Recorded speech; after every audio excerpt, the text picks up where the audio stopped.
And what's even more confusing is that Jeremy Corbyn did put a video where he did apologise for the hurt caused by his party's actions. And that video was put out last year, 2018, I think summer 2018.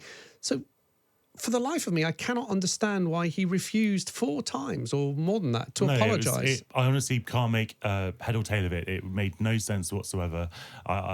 He should have just said, I'm sorry for the hurt caused to the Jewish community, because there has been hurt caused to the Jewish community. He should have apologised for the dismal way in which the party initially tackled this issue, because it was dismal. He didn't need to apologise for being personally anti-Semitic, because there's not enough evidence, I think, that he is.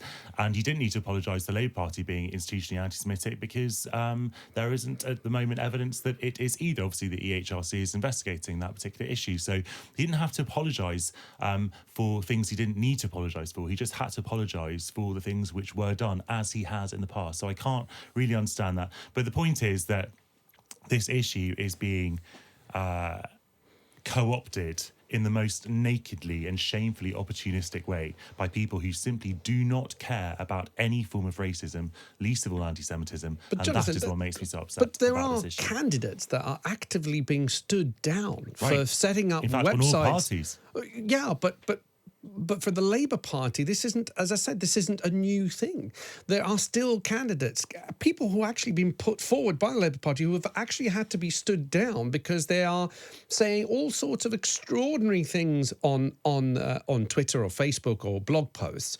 And then instead of them being kicked out of the party straight away, there's some sort of quote-unquote process that they need to go through. Well, I think that any big organisation has to have a process where people are go through some kind of the equivalent of a trial, I suppose, where they're allowed to make their case, and then there's a decision made either way. I don't think it's, the fact that they've been suspended, the candidates have been stood down, as you say, is a positive thing, not a negative thing. And of course, if any of those candidates who are now on the ballot paper, the SNP have suspended someone, the Lib Dems suspended someone, the Tories have suspended a couple of people as well. So if any of those candidates were to win, for example, then they wouldn't be able to take the whip in Parliament. And I do think it can't be that difficult not to make anti-Semitic comments. It's extremely upsetting that so many people seem unable to follow that basic rule: don't be anti-Semitic. I think that we have to stamp out this problem root and branch. I don't see that the answer to it is to elect a Conservative government, personally.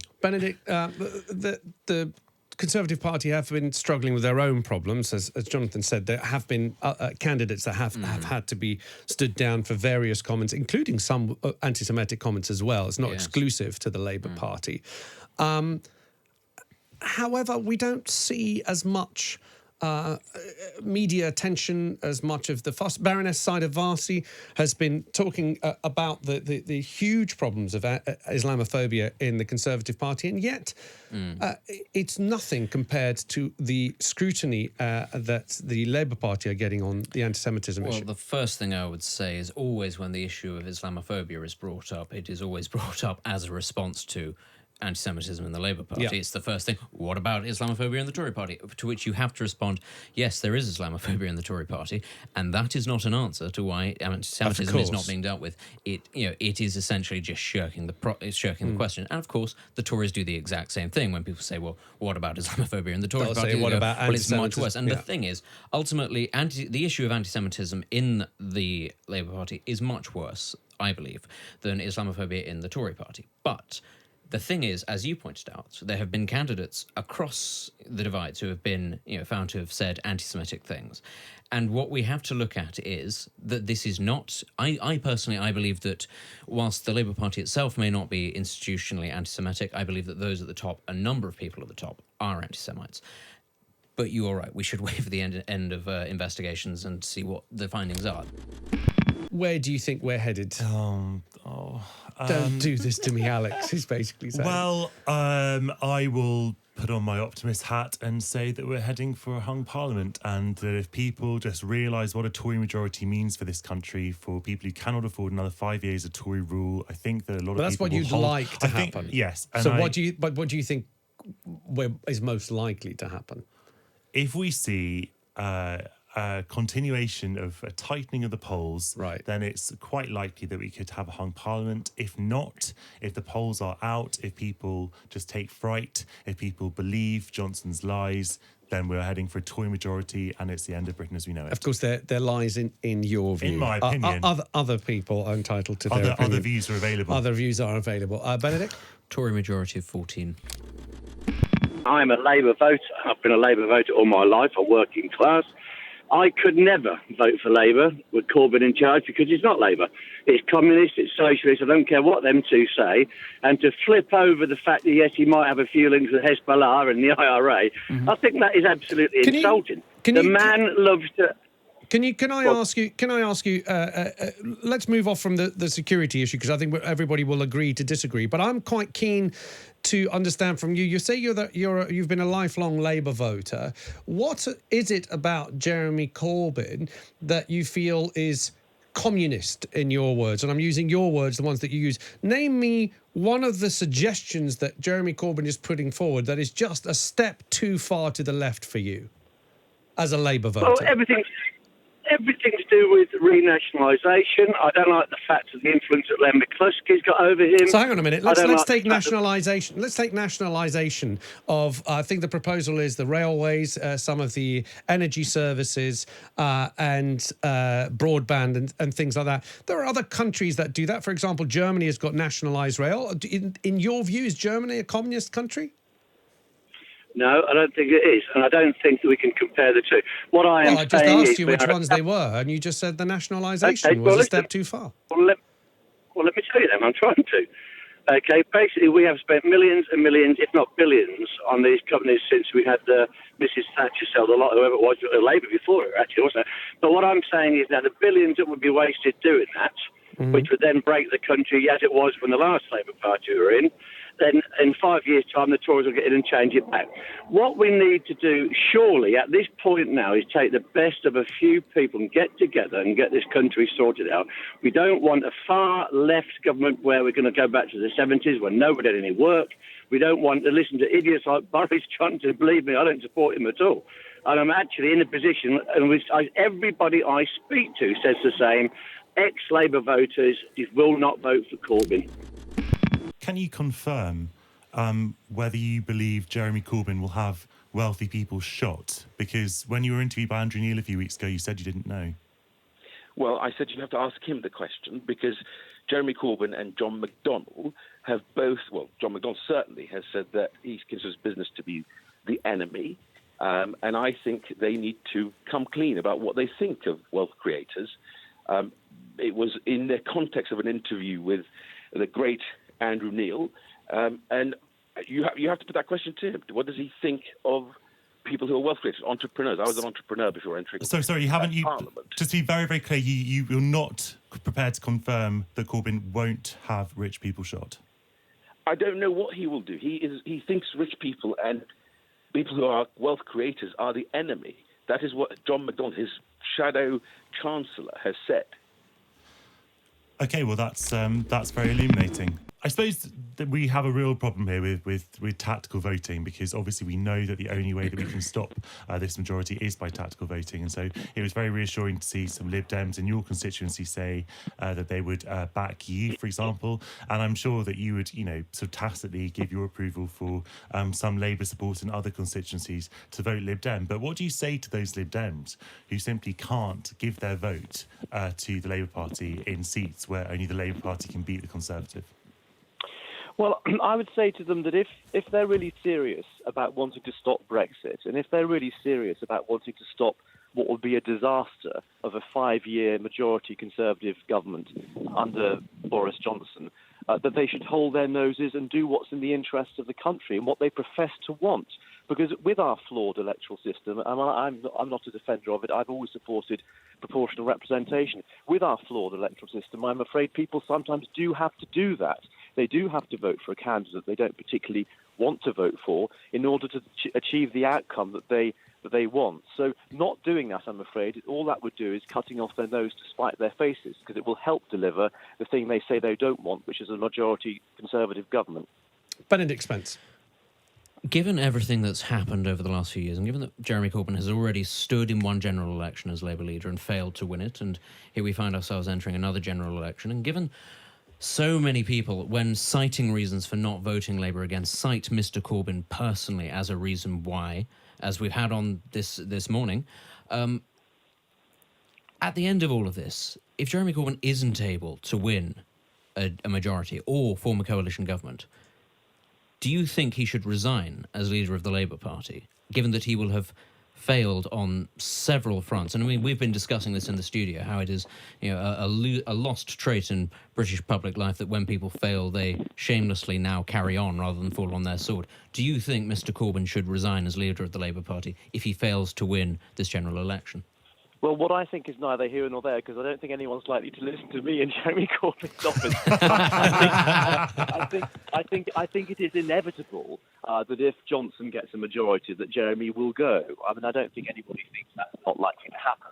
But as I say, I think your analysis of it is a bit unfair, because the reason, of course, that Jeremy Corbyn didn't go after the 2017 election is he confounded his critics and helped deprive Theresa May of a majority. So let's wait to see what happens. And I still hope that there's a chance of stopping the Conservatives getting a majority, and the disaster that would follow 5 years of Tory government and a hard or no deal Brexit. But let's see what happens. And I am Labour candidates up and down the country and other non-Conservative candidates up and down the country are working our socks off to try to prevent such a catastrophe. Is it true, it says here in this question, that Blair and Brown allowed the biggest PFI privatisation of the NHS, and now Labour is worried about Tories selling the NHS? I think we've heard a lot that the big stick that Labour have been wielding around this week have been a vote for the Tories, has been a vote to privatise the NHS. And does this anonymous question have a point that private funding, what's PFI stand for? PFI? Private finance initiatives. Private finance initiatives, which essentially was getting private companies to pay for social services like the NHS. Isn't that essentially privatising the NHS anyway? Okay, so there's a few different things going on here. The first is the private finance initiatives. This was a big part of the way the Labour government in the late 90s and the noughties tried to fund expansions of spending on public services. What that was saying to the private sector, you build something and then we'll pay back the cost of you building that over the next 25 or 30 years. With some profit, I assume. With some profit. For the people putting up the money. Yeah. So in PFI was a major way a major way used to fund the building of hospitals and things like that in the noughties. And because of the way it's designed, we are still paying for hospitals and things like that built with PFI. And is it part of our sort of government debt, so to say, that we're paying back the loan, almost like a loan? Part of one of the things that the Office for Budget Responsibility has said about PFI is that it actually caused suspicions that people were trying to keep this money off the government debt because it's private finance. It's not public borrowing in that sense. And just a quick point on that the PFI. Why did Blair and Brown not invent the scheme, but put it into effect? Is it because you need money in order to build hospitals? There's two ways of going about it. You either borrow it or you raise taxes. Pretty much. And this is another option, which is, hey, let's go to big private financial institutions and say, I tell you what, why don't you pay for it and we'll pay you back in 25 years with a little bit of extra on top. That's exactly it. It's a third way, if I can coin a phrase. Right. And the suspicion, as I said, is that this was an attempt to make the public finances kind of work out in a way that was better in the short term. The consequence of that is we're spending roughly about £2 billion a year on PFI costs at the moment, on the last figures I've seen. So PFI is still something that we're paying for hospitals that we already have, if you see what I mean, as opposed to having spent all of that money up front. So that's what the private finance initiative is. £2 billion, by the way, sounds like an awful lot of money. In NHS context, it's not an absolutely massive amount of money. The NHS spends more than £130 billion a year. So it's about 2% of what the NHS spends is effectively servicing PFI costs. That's the first part of the question. That's what happened in the noughties with PFI. Second part of the question was about, is the NHS about to be sold off? If you listen to the current government, the Conservatives, the answer is emphatically no. And if you listen to the Labour Party, the answer is emphatically no. They both promise that they won't sell. Yes. They both promised themselves that if they wouldn't get sell in it, government, yes. they won't sell the NHS. But But the- Labour says yeah. the Conservative Party are going to sell the NHS. Yeah. And what they're accusing them of, basically, is having conversations with the United States, saying, once we get elected or re-elected or whatever you want to call it, we will do a trade deal with you and you'll get more access to sell things to the NHS. Now, firstly, there's not a lot of evidence that the UK government is actually taking positions on this with the US at the moment. Labour have released a dossier of minutes of trade talks, which the US is doing exactly what they publicly said they wanted to do, which is ask for more access to their pharmaceutical companies to sell things for the NHS. It's an open question how the UK is going to respond to that. But for example, one of their big priorities is selling drugs to the NHS and making more money doing that. But the NHS is a massively powerful buyer of drugs because they spend so much money because they buy on behalf of everybody in the country. They can kind of set prices, and that's what they do at the moment.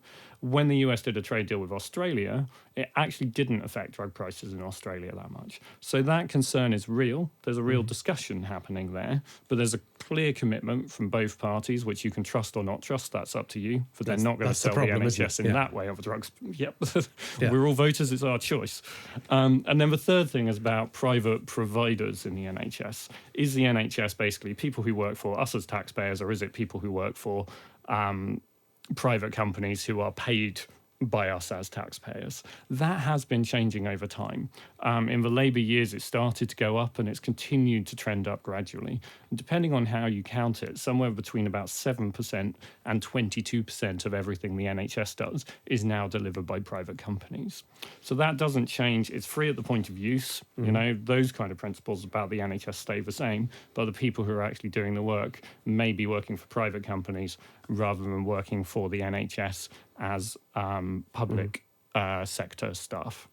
And I guess the concern is perhaps that if the UK sits down across the table with a country the size of the US, there is a lot of leverage in how well you want that trade deal to go with how much we can ask for and how much they can ask for. Now, of course, the Conservatives have made it abundantly clear that the NHS will not be on that table, even though it has been discussed. But these are not negotiations. These have just been discussions.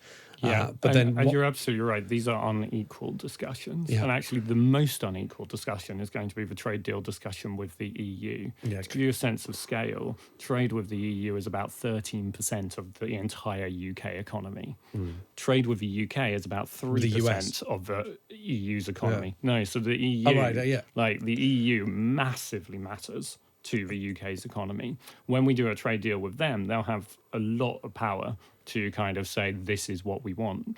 And what deal we do with the EU will have knock-on effects for what deals we can do with other areas. If we have a tight deal with the EU, it restricts what we can do with other countries and vice versa. So these are going to be really complicated discussions that the next government is going to be having. Which is why the Get Brexit Done is not quite. I mean, we discussed this last week, so I don't want to go back into that again. Get Brexit Done does get it done in one way, in the sense that we leave the EU institutions. But if people think that Get Brexit Done means that we don't have to think about Brexit ever again, they are very, very much mistaken. We are going to look at claims from Labour, SNP, the Conservatives. Let's start with the Conservatives. I remember you and I were having a little chat after you left the studio last week, because they were talking about the manifesto launch, but no one could find it because Yes. it wasn't online. And I panicked and I sent you a message going, where is it? You're like, well, we can't find it either. But eventually it was there, available for everybody to download.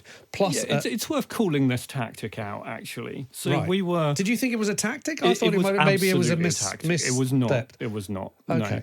The Interesting. Conservative Party chose to launch their manifesto on a Sunday, which is pretty unusual. Sunday afternoon. So there's no major kind of media thing happening there. All the Sunday political TV shows are over. They're over, The yeah. Sunday papers are already out. There's nothing really until the Monday morning papers. They chose to launch their manifesto then. They launched it in Telford, and they gave people copies of the manifesto who were at the launch event, and then they didn't post their electronic copy of the manifesto online for about an hour after the manifesto launch, which meant that people who wanted to scrutinise that manifesto, including Full Fact, including other political parties, including journalists, were left unable to do so. And, actually, if you want to ask for people's trust and you want to form the next government, you should be upfront about what you're doing, and you should make it possible for people to ask you questions. So we weren't impressed.